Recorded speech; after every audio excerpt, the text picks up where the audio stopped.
Hello mommies! Sa video na ito ay ipapaliwanag ko sa inyo kung ano nga ba ang hand, foot, and mouth disease.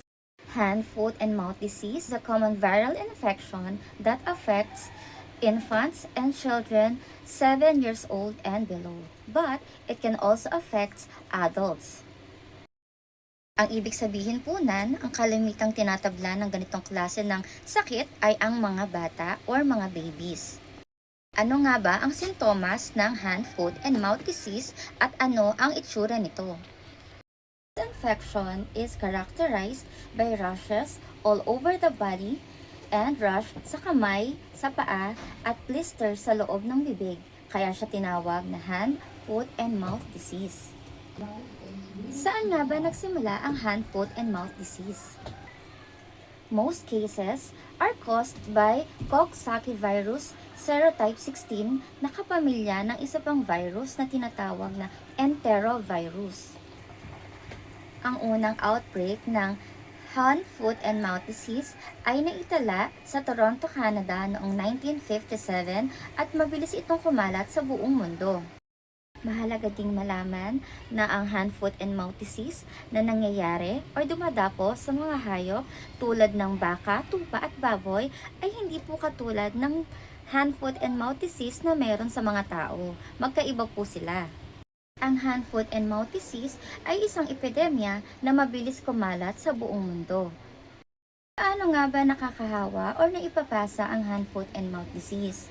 Ang enterovirus at Coxsackie virus ay mga virus na maaaring maipasa ng infected person through close contact sa pamamagitan ng kanyang laway, sipon, blisters fluid or yung fluid sa loob ng rashes, stool or dumi ng taong infected ng ganitong klaseng sakit.